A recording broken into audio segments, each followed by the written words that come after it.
Hello everyone and welcome to my YouTube channel Ditashwandra. Today video is a bit special and why? Because I am shooting this video being in Canada. Yes, I am in Canada and by the grace of Almighty I reached here last night.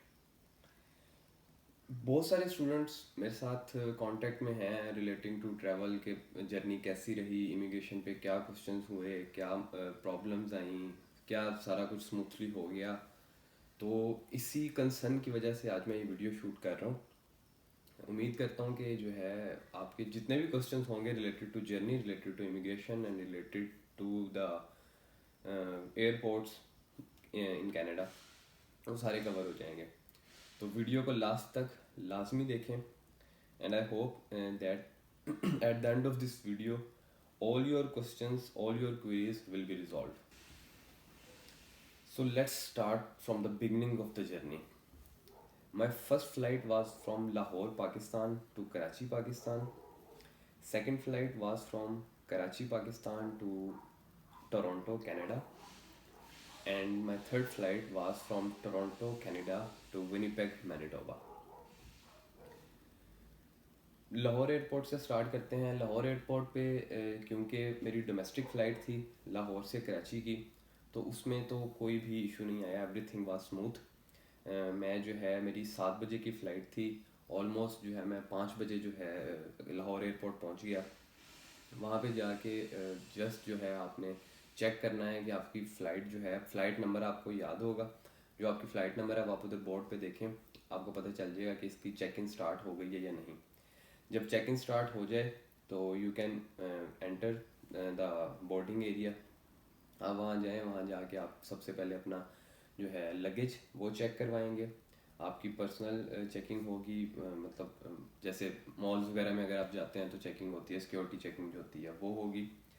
वो आप cross कर जाएंगे तो आगे जाके फिर देखेंगे आप काउंटर्स बने होंगे जिस पर लिखा आ रहा होगा आपका फ़्लाइट नंबर और पीआईए के, मतलब जो भी आपकी एयरलाइन होगी। मेरी पीआईए थी, तो जो भी आपकी एयरलाइन हो उसके काउंटर पे आप जाएं, वहाँ पे जाके जो है आप अपनी बोर्डिंग करवाएंगे।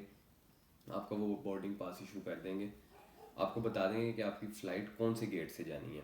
बोर्डिंग पास आप लें, उसके बाद आप जो नेक्स्ट एरिया है उधर चले जाएं। वहाँ पे आप देखेंगे आपका कौन सा गेट नंबर है और जो कंसर्न गेट नंबर है उसके वेटिंग एरिया में जाके आप वेट कर सकते हैं। जब आपकी फ़्लाइट जानी होगी, अनाउंसमेंट होगी कि जी ये फ़्लाइट यहाँ से यहाँ जा रही है, इस गेट नंबर से आप जो है ना वो आपका जो है ना वो एयरक्राफ्ट रेडी है। Just go to the aircraft, sit there and wait for the take off. अब जो डोमेस्टिक फ़्लाइट्स हैं जिन स्टूडेंट्स की, उनका तो कोई इशू नहीं है, डोमेस्टिक फ़्लाइट में कोई इशू नहीं होता। अब जो डोमेस्टिक फ़्लाइट में जो स्पेशली पाकिस्तानी स्टूडेंट्स हैं उनका कंसर्न ये है कि वैक्सीनेशन करवानी है या नहीं करवानी। अगर तो आप फुली वैक्सीनेटेड हैं, नो इश्यूज़। अगर आप फुली वैक्सीनेटेड नहीं हैं या पार्शली वैक्सीनेटेड हैं, फिर भी नो इश्यूज़। आप डोमेस्टिक फ़्लाइट, ऐसी कोई रिक्वायरमेंट नहीं है कि डोमेस्टिक फ़्लाइट्स के लिए वैक्सीनेशन लाजमी है। I am talking about Pakistan specifically. Domestic flights के लिए वैक्सीनेशन लाजमी है, लेकिन अगर आप इंटरनेशनल पैसेंजर हैं जिसकी नेक्स्ट कोई कनेक्टिंग फ़्लाइट है, इंटरनेशनल कनेक्टिंग फ़्लाइट है, so you are exempted from that notification. So don't worry about vaccination status. अब डोमेस्टिक फ़्लाइट से जब आप कराची पहुंच जाते हैं, ज़्यादा लंबी नहीं करते, मतलब जो मेन पॉइंट्स हैं वही बताते हैं, सारा एक्सपीरियंस नहीं शेयर करता। जब आप कराची पहुंच जाएंगे तो फिर नेक्स्ट जब आपकी फ़्लाइट होगी कराची से नेक्स्ट कनाडा की, या कराची से ऑनवर्ड जहाँ की भी हो आपकी, तो जो इमिग्रेशन है आपकी वो होगी आपकी कराची में। तो यहाँ पे जो है ना थोड़ी सी वो डिफ़िकल्टीज़ या परेशानियाँ आ सकती हैं। फर्स्ट ऑफ ऑल मेरे साथ क्या हुआ, हम 5 स्टूडेंट्स थे। हम जब कराची एयरपोर्ट पे पहुंचे, हमने वहाँ जाके जब चेक इन किया, चेक इन के बाद जब बोर्डिंग पास लेना होता है वहाँ पे, तो बोर्डिंग पास से पहले आपको जो आपका कोरोना टेस्ट है, वन मोर थिंग, जो पीआईए है वो सिर्फ पीसीआर टेस्ट जो है वो रिक्वायर कर रही है आजकल। बाकी आप उनकी वेबसाइट पे चेक करते रहें जो भी कोई ट्रैवल एडवाइजरी अपडेट आती है। तो जब आप कराची एयरपोर्ट पे एंटर होंगे, जहाँ पे जो आपका लास्ट एयरपोर्ट होगा आपके होम कंट्री का, वहाँ पे आपकी इमिग्रेशन होगी। वहाँ से जो है आप फिर, अगर आपकी फ़्लाइट लाहौर से डायरेक्ट टोरंटो की है तो फिर आपकी इमिग्रेशन लाहौर ही होगी। वहाँ पे जो है फिर आपका जो है वो पीसीआर टेस्ट जो है वो चेक करेंगे। Sorry for the background disturbance. Karachi airport पे या वो एयरपोर्ट जहाँ पे आपकी इमिग्रेशन होनी है, वहाँ पे जो है आपका पीसीआर टेस्ट चेक होगा। पीसीआर आपने जो है वहाँ पे काउंटर होगा, वहाँ आपने चेक करवाना है, वो पीसीआर वेरीफाई करेंगे। उसके बाद वो पीसीआर लेके आपने जाना है, सामने डॉक्टर का काउंटर होगा। डॉक्टर का जो काउंटर है वहाँ पे आपने अपना वो पीसीआर जो है उन्हें चेक करवा के वो आपको साइन करके स्टैंप लगा के देंगे।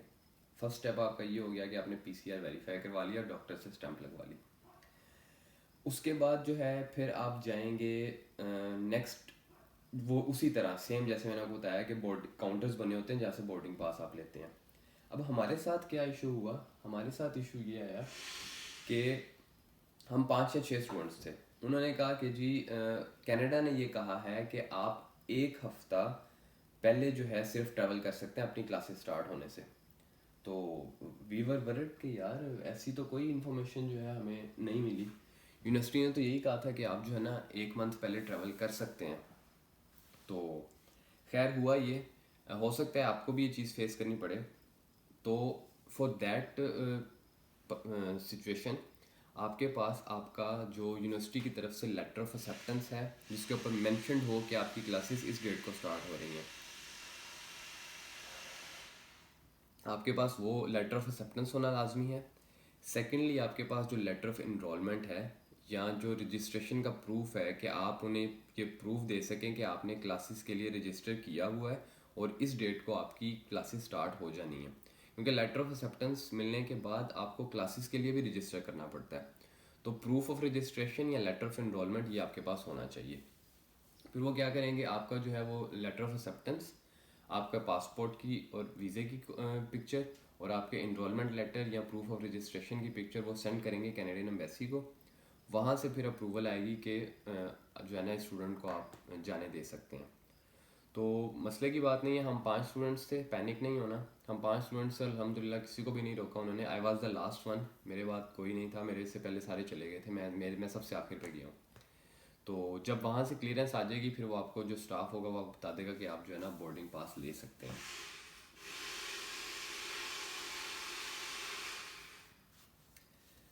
तो जब वो क्लियरेंस हो जाए उसके बाद आप नेक्स्ट वही प्रोसीजर है, आप जाएं बोर्डिंग पास वहाँ से अपना इशू करवाएं। ठीक है, अगर आपकी सिर्फ टोरंटो तक फ़्लाइट है तो फिर आपको एक बोर्डिंग पास देंगे। अगर आपकी को आगे नेक्स्ट कनेक्टिंग फ़्लाइट है और उसी एयरलाइन ने वो ऑर्गेनाइज़ की है तो फिर आपको 2 बोर्डिंग पास देंगे।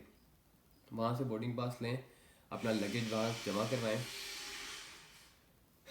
जो हैंड कैरी है, जो हैंड कैरी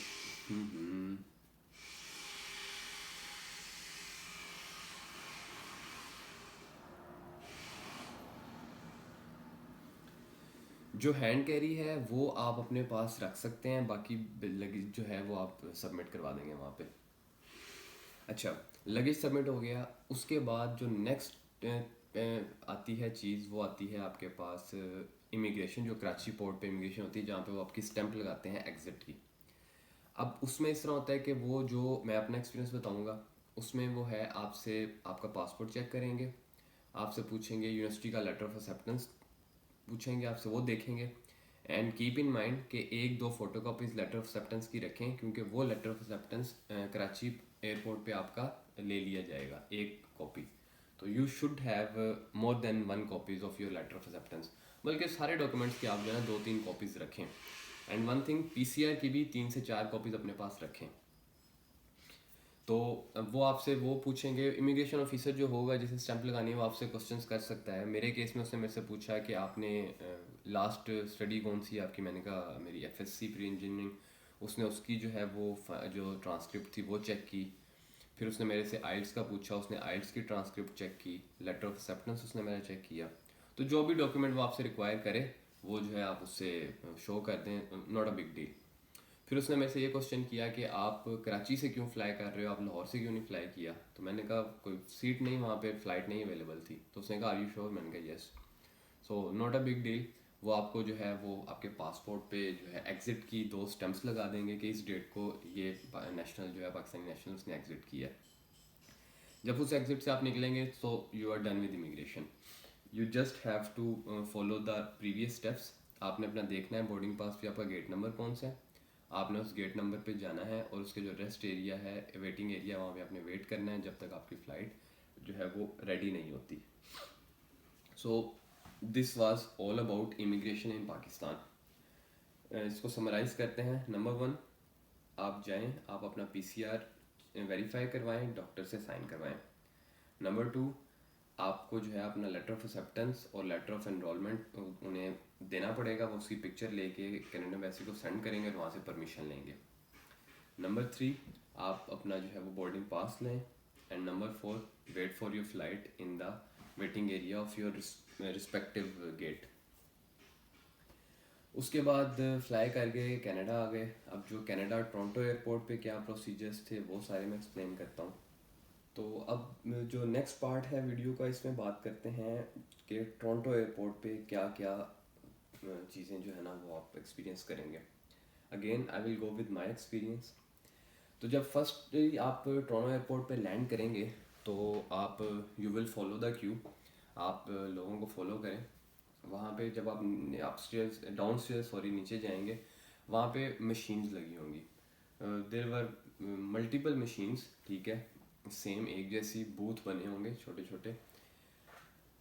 अब वहाँ पे जाके आपने अपनी इंफॉर्मेशन एंटर करनी है और वो आपको एक रिसीट निकाल के देंगे। That is mandatory for every traveller to receive that receipt. अब उसके 2 तरीके हैं। That is e declaration. वो जो मशीन है वो ई डिक्लेरेशन की मशीन है।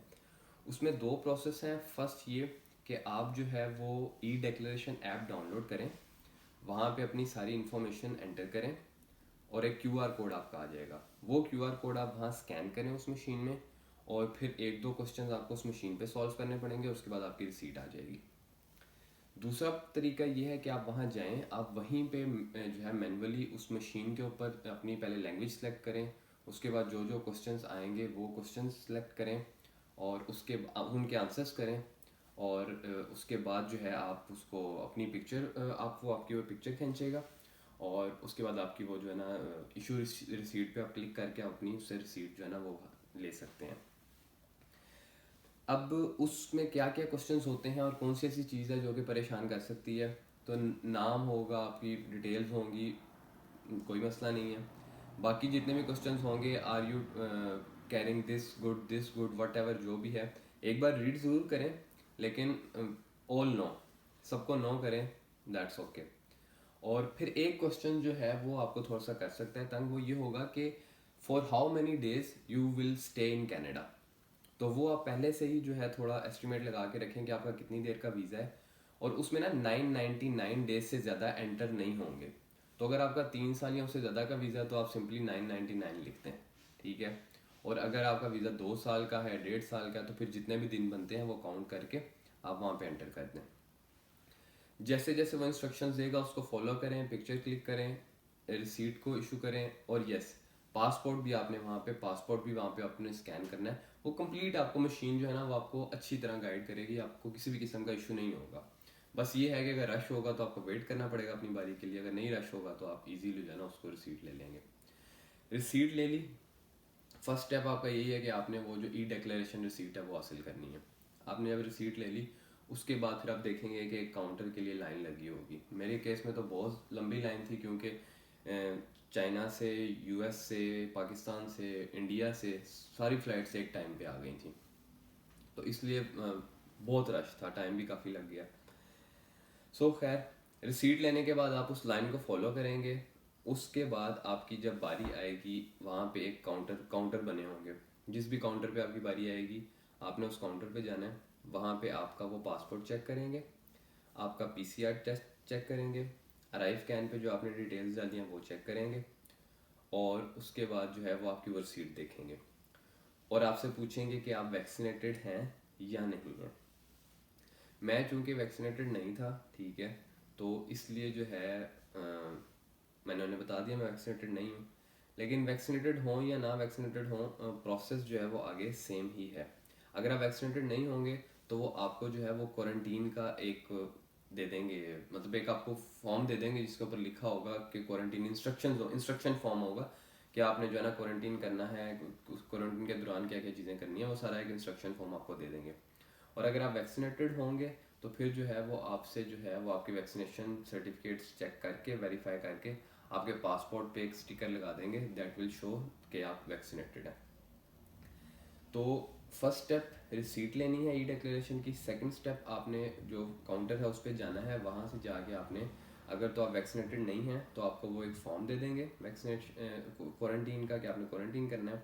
अगर आप वैक्सीनेटेड हैं तो वो आपके पासपोर्ट पे स्टिकर लगा देंगे।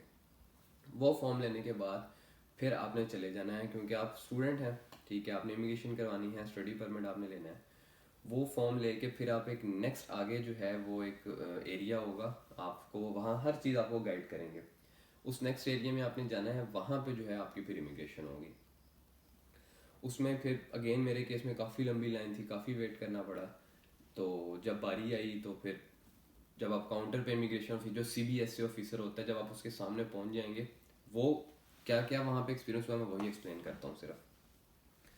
तो आपने जो है रिसीट ले ली ई डिक्लेरेशन की, आपने एक काउंटर पे उन्हें बता दिया कि आप वैक्सीनेटेड हैं या नहीं हैं, आपने उनसे जो फॉर्म था वो ले लिया और वो आपकी रिसीट के ऊपर कुछ हाईलाइट वगैरह कर देंगे, वो आपने अपने पास रखनी है रिसीट संभाल के। फिर आप जाएंगे अपने इमिग्रेशन ऑफिसर के पास। इमिग्रेशन ऑफिसर जो है वो आपसे कोई भी क्वेश्चन कर सकता है। अगर मैं अपने एक्सपीरियंस के साथ जाऊँ तो मैं जब लाइन में वेट कर रहा था तो मैंने बहुत से ऐसे स्टूडेंट्स देखे जिनको को 7 8 8 8 10 10 मिनट भी लगे बच्चों को, ठीक है। एक इंडियन लड़की स्टूडेंट थी, उसका आई डोंट नो क्या इशू था, लेकिन उसको जो है उन्होंने स्टडी परमिट इशू नहीं किया। वो मतलब उसने किसी को कॉल वगैरह की नहीं, मतलब शी वाज क्राइम, लेकिन एट द एंड उसको बुला के उन्होंने स्टडी परमिट दे दिया।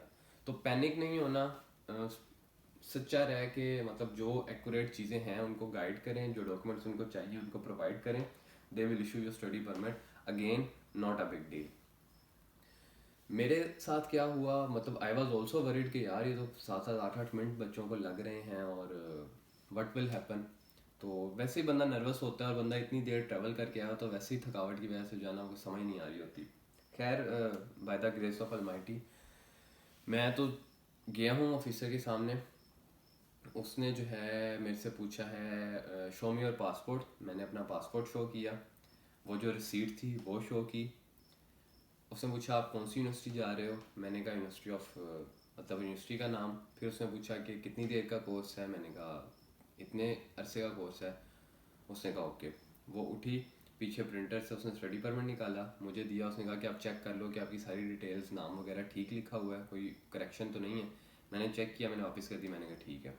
उसने कहा यू आर डन, ये आपका स्टडी परमिट है, यू कैन लीव नाउ। वहाँ से स्टडी परमिट पकड़ा और हम बाहर चले गए। That was all about my immigration. लेकिन कोई भी क्वेश्चन हो जैसा भी हो वो आप उनसे उनका आंसर करें, नॉट अ बिग डील।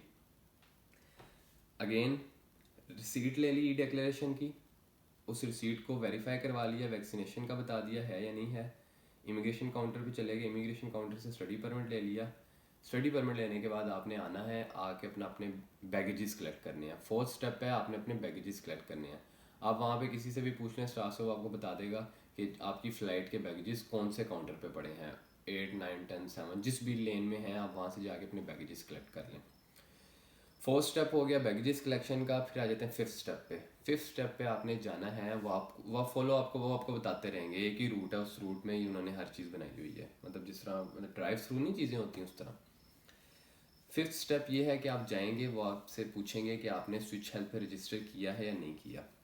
मैंने स्विच हेल्थ पे रजिस्टर किया हुआ था तो उन्होंने मुझे भेज दिया एक दूसरी लाइन में, और अगर जिन्होंने रजिस्टर नहीं किया था तो वो पहले उनसे रजिस्टर करवा रहे थे। तो आई विल रिकमेंड यू कि रजिस्टर कर लें स्विच हेल्थ पे। अगर कैनेडियन नंबर का इशू आ रहा है तो कोई मसला नहीं है, कोई भी नंबर एंटर कर दें, ईमेल एंटर करें। जब वो आपसे पूछे कि आपने अपना कंफर्मेशन कोड किस पे लेना है तो आप ईमेल पे क्लिक कर दें, क्योंकि कंफर्मेशन कोड ही चाहिए होता है। कोई भी नंबर एंटर कर दें, नो इश्यूज़। स्विच हेल्थ पे रजिस्टर किया हुआ था तो मैं चला गया वहाँ पे, जाके उन्होंने मुझे गाइड किया कि आप उस काउंटर पे चलिए, वहाँ पे नर्सेज होंगी। वो आपको जो है आपसे पूछेंगे, आपका पासपोर्ट लेंगे, पासपोर्ट नंबर वगैरह डाल के आपकी वो स्विच हेल्प पे डिटेल्स निकाल लेंगे जो आपने रजिस्टर किया होगा। वो डिटेल्स चेक करने के बाद वो आपको एक किट दे देंगे और आपको कहेंगे कि आप आगे चले जाएं। फिफ्थ स्टेप में ये हो गया कि आपने स्विच हेल्थ की रजिस्ट्रेशन वेरीफाई करवा के उनसे टेस्ट किट ले लेनी है। वो टेस्ट किट लेके फिर आपने आगे चले जाना है, जो सिक्स स्टेप है। सिक्स स्टेप में फिर ये है कि आगे फिर नर्सेज होंगी, बूथ बने होंगे, उस नर्स को जाके आपने अपनी किट देनी है, अपनी पासपोर्ट या वो ई डिक्लेरेशन की स्लिप अगर जो भी वो कहती है वो चेक करवाना है और आपने बैठ जाना है। वहाँ पे फिर आपका जो है ना वो सैंपल कलेक्शन होगी। वहाँ पे वो आपके नॉस्ट्रल से जो है वो सैंपल कलेक्ट करेंगे, सैंपल को अपने पास रख लेंगे और आपको कहेंगे you can leave now. Six step में आपने अपना सैंपल दे दिया, फिर आप आगे जाएंगे। लास्ट स्टेप जो है वो है सेवन्थ स्टेप। वो ये है कि वो आपसे पूछेंगे कि आपका टेस्ट हो गया है, सैंपल आपने कहा जी हो गया। फिर वो आपको जो किट है, कोरोना किट है, जो कि आपने टेस्ट किट जो कि आपने 8th डे पे टेस्ट करना है, आपको वो देंगे और आपको बता देंगे कि जी इस डेट को आपका, इस डे को आपका 8th डे बन रहा है और जो भी इंस्ट्रक्शंस हैं वो सारी बॉक्स के अंदर है। वो बॉक्स आप उनसे लेंगे, अपने बैग में रखेंगे and now you are free, all done of Toronto airport. Summarise करते हैं, 7 स्टेप हैं। नंबर 1, आपने अपना जो है ई डिक्लेरेशन स्लिप लेनी है। नंबर 2, ई डिक्लेरेशन स्लिप को जो है आपने चेक करवाना है, वैक्सीनेशन या नॉन वैक्सीनेशन का बताना है। नंबर 3, आपने अपने इमिग्रेशन काउंटर पे जाना है, स्टडी परमिट लेना है। नंबर 4, अपने बैगेजेस कलेक्ट करने हैं। नंबर 5, आपने स्विच हेल्थ की रजिस्ट्रेशन वेरीफाई करवा के उनसे किट लेनी है। नंबर 6, आपने नर्स के पास जाके उसको अपना कोरोना टेस्ट का सैंपल देना है। एंड नंबर 7, आपने अपनी जो किट है जो आपने घर लेके आनी है, 8th डे पे टेस्ट करना है, वो कलेक्ट करनी है and now you are free. उसके बाद जिनकी कनेक्टिंग फ़्लाइट्स है वो अपनी एयरलाइन के बूथ पे जाएं, उनसे कंफर्म करें कि ये मेरी फ़्लाइट नंबर है, कहाँ पे मैंने जाना है वो आपको बता देंगे, इस गेट पे जाना है। अगेन उसी तरह उस गेट पे जाएं, वेट करें जब आपकी फ़्लाइट होगी, फ़्लाइट पकड़ें और अपनी फाइनल डेस्टिनेशन पे आ जाएं। फाइनल डेस्टिनेशन पे आपसे कोई कुछ नहीं पूछेगा, आपने आना है, अपना बैगेज कलेक्ट करना है और आपने एयरपोर्ट से एग्जिट कर जाना है। अपना मोड टैक्सी लेनी है या कोई लेने आया है, वट एवर जो भी है, उसके साथ आपने अपनी लोकेशन पे पहुंच जाना है। क्वारंटीन करना है तो क्वारंटीन लोकेशन पे, नहीं करना तो जिस भी लोकेशन पे जाना है। मतलब ये कि जो टोरंटो एयरपोर्ट है वहीं पे आपका सारा कुछ कंप्लीट हो जाएगा। नेक्स्ट अगर आपका कोई कनेक्टिंग फ़्लाइट है, किसी दूसरी सिटी आपने जाना है, तो वहाँ पे एयरपोर्ट पे जाके आपसे कोई कुछ नहीं पूछेगा, यू आर फ्री। तो आई होप कि आपके क्वेश्चंस के जो हैं वो सारे आंसर्स आपको मिल गए होंगे। अगर still you have some question तो आप जो है मुझे इंस्टाग्राम में ऐड कर देता हूँ। इंस्टाग्राम है मेरा Tarbelite04, TARBELITE04। और उसमें भी आप पूछ सकते हैं, कमेंट सेक्शन में भी पूछ सकते हैं। तो अगर हेल्प मिली है तो चैनल को सब्सक्राइब लाजमी करें और जो है अपने दोस्तों के साथ भी शेयर करें। थैंक यू सो मच, मुझे भी दुआओं में याद रखें। बस आ गए हैं कनाडा, तो let's see, hope for the best.